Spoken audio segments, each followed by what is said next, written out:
मेरठ के सौरभ की बेरहमी से हत्या करने के बाद देश दुनिया में चर्चाओं में आए मुस्कान और साहिल के बारे में सुनकर हर कोई हैरान है। मुस्कान रस्तोगी ने 2016 में सौरभ से प्रेम विवाह किया था। 2019 में मुस्कान ने एक बेटी को भी जन्म दिया, लेकिन इसी साल मुस्कान की मुलाकात सहपाठी साहिल से हो गई। मुस्कान और सौरभ के प्यार में साहिल की एंट्री होते ही बात तलाक तक पहुंची, लेकिन इस बीच सौरभ 2023 में लंदन चले गए। सौरभ के लंदन से वापस आने के बाद साहिल और मुस्कान ने उसकी हत्या कर दी। सौरभ फरवरी में लंदन से लौटे थे और 3 मार्च को साहिल और मुस्कान ने मिलकर उन्हें मार डाला। उनके शव को ड्रम में रखकर सीमेंट से सील कर दिया गया। सौरभ की हत्या करने के बाद पत्नी मुस्कान और प्रेमी साहिल सलाखों के पीछे हैं। जिस मुस्कान के पीछे साहिल ने सौरभ की हत्या कर दी, उसी साहिल ने अब संभवतः जेल में अपना पैंतरा बदल लिया है। समझा जा रहा है कि उसने सौरभ की हत्या का सारा दोष मुस्कान पर मढ़ दिया है। ऐसा साहिल की नानी के बयान से समझा जा रहा है, जो 26 मार्च को मेरठ जेल में साहिल से मिलने पहुंची थी। नानी जब साहिल से मिलने जा रही थी तो उन्होंने कुछ और कहा, लेकिन जब वे आधे घंटे बाद साहिल से मिलकर लौटी तो उनका बयान बदल चुका था। हम आपको बारी बारी से नानी का दोनों बयान सुनाएंगे। पहले सुनिए जेल में साहिल से जब नानी मिलने जा रही थी तो उन्होंने क्या कहा था। साहिल शुक्ला से। साहिल से? हाँ। याद आ रही थी साहिल की? हाँ। अच्छा, क्यों मिलना आई हो, क्या कहना बताओ। कहना कुछ नहीं है, मिल जाऊँ, कुछ कहेगा वो है वो नंगा है, कपड़े उपड़े दे जाऊंगी और क्या हो, कुछ नहीं। आप कह रही थी ना कि मैं उसके साथ नहीं हूँ, लेकिन मैं मिलने आई हूँ बस। मैं ये नहीं कह रही साथ नहीं हूँ या क्या है, ये मुझे कुछ नहीं पता, मिलने आई हूँ। साथ का कोई वो ही नहीं है काका में, तो थोड़ा सा ये है। इसने गलत किया सही किया तुम बताओ। नहीं, तुम्हें यकीन नहीं होगा। नहीं, मुझे यकीन है। हाँ। अपने साहिल से ज्यादा उस लड़के का दुख है बहुत। सूर्य नारायण मेरे आगे हैं, झूठ नहीं है, उसका बहुत दुख है जो हुआ उसके साथ। अति हुई बस। चलो, अब क्या क्या होगी उससे साहिल से? अब जाऊँ देखूँ क्या कहता है, जब वो है अब जो कुछ लाई हूँ कपड़े उपड़े दे दूँ। अच्छा, कपड़े और क्या लाई हो उसके लिए? और एक नमकीन का वो लाई हूँ। अच्छा। और वो लाई क्या कहाँ सामान तुम्हारा? सामान कहाँ है? मुझे अंदर पड़ा। अच्छा। हाँ, मतलब साहिल की याद आ रही थी आपको? अरे मिलना तो था ही कितने दिन। और सुनो ये हटा लो। ऐसा है कि पहले कि हम गांव में, हमारा ककोर बिलेंसर के पास में ही नंसार है। अच्छा। पहले खेती के ऊपर किसी के ऊपर झगड़ा हो जाता ना, ये नहीं होते थे, 10-5 जने जाते थे उसमें थाने में या किसी में, वहीं बात सवाल हो जाते थे। तो बताओ, दामाद क्यों नहीं आया?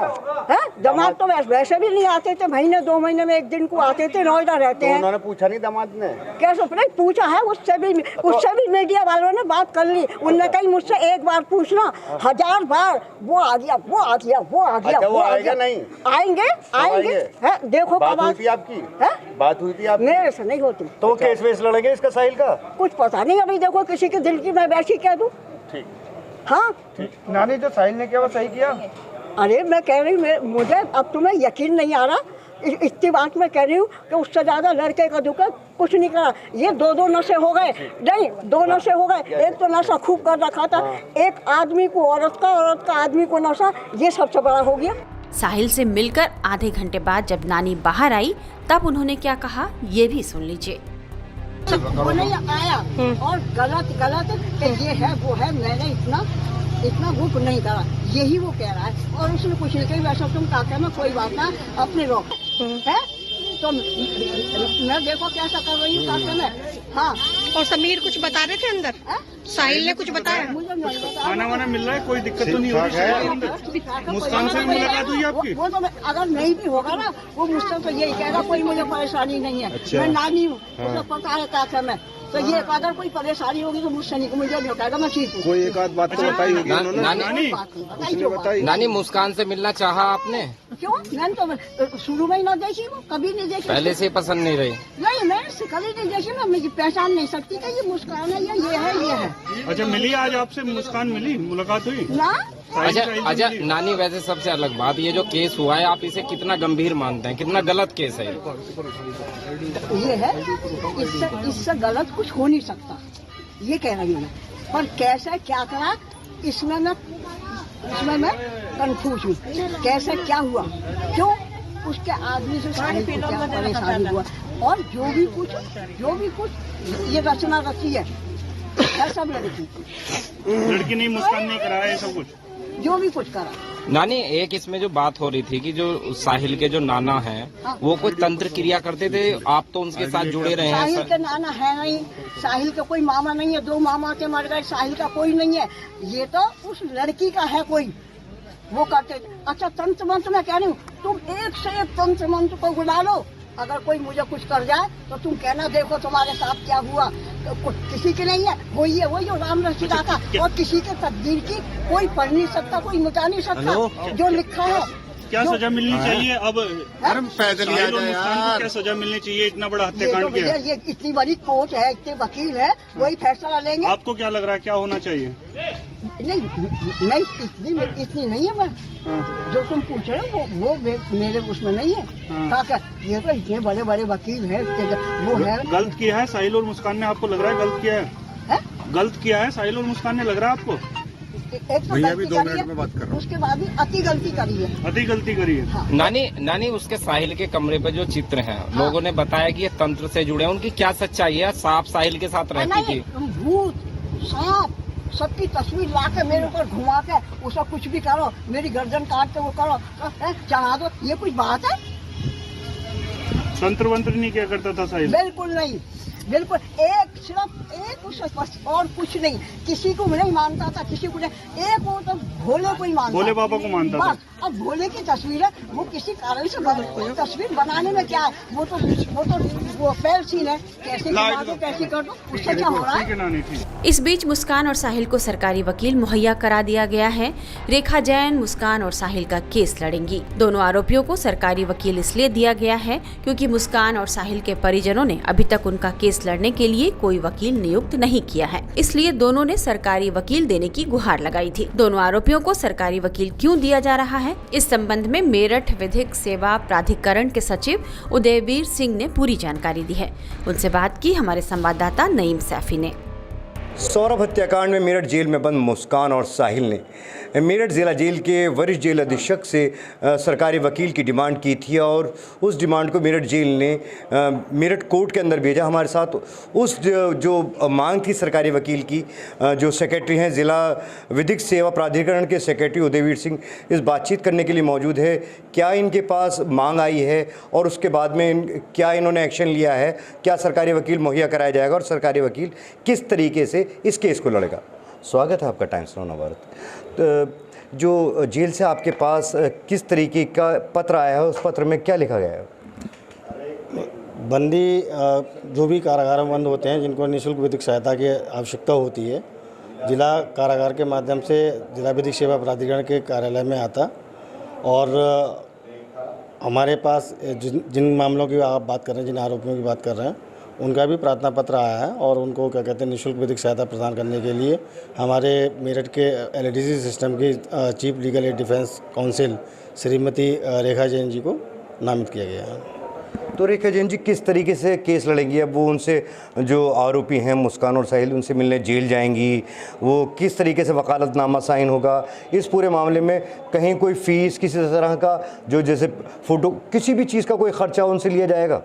ये विधिक सेवा बिल्कुल निःशुल्क है और उनसे कोई भी फीस चार्ज नहीं होती है, किसी भी बंदी से कोई चार्ज नहीं होती है और जो भी हम फ्री लीगल एड किसी भी व्यक्ति को भी प्रदान करते हैं वो सब निःशुल्क होती है।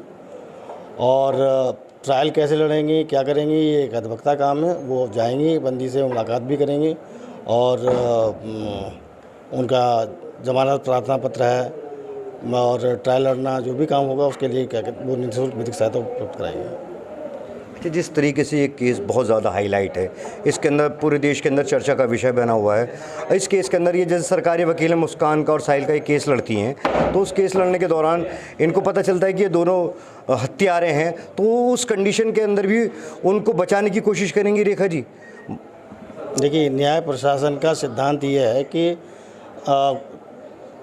किसी भी व्यक्ति को इस कारण से न्याय से वंचित ना हो जाए कि उसके पास विधिक सहायता नहीं थी। ठीक है, न्यायालय का काम है दोनों पक्षों को सुनना और अगर एक व्यक्ति के पास विधिक सहायता नहीं है तो उसकी सुनवाई नहीं हो सकती है। ये प्राकृतिक न्याय का भी सिद्धांत है कि न्यायालय दोनों पक्षों को सुने तो अगर उसके पास विधिक सहायता नहीं है तो उसको प्राकृतिक न्याय से और न्याय के अपने अधिकार से वंचित हो जाएगा। केवल बात इतनी सी है। जिस तरीके से जो मेरठ पुलिस है सबूत जुटाने में पूरी ताकत लगा रखी है और सबूतों को इस तरीके से मेरठ पुलिस इकट्ठा कर रही है और केस के ऊपर जो जांच की जा रही है कि किसी भी हाल में जो आरोपी साहिल और मुस्कान हैं वो इस आरोप से बच ना पाएँ और उनको जो मैक्सिमम सज़ा है ज़्यादा से ज़्यादा उनको सज़ा मिले।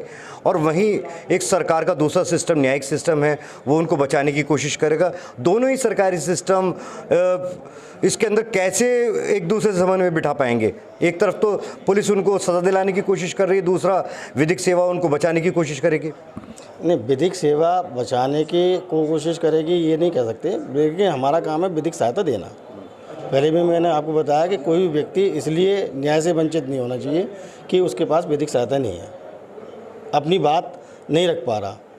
तो अपनी बात रखने के लिए विधिक सहायता प्रदान कराना हमारे संविधान में मूलभूत अधिकारों से लेकर डायरेक्टिव प्रिंसिपल्स में 1987 के एक्ट में है।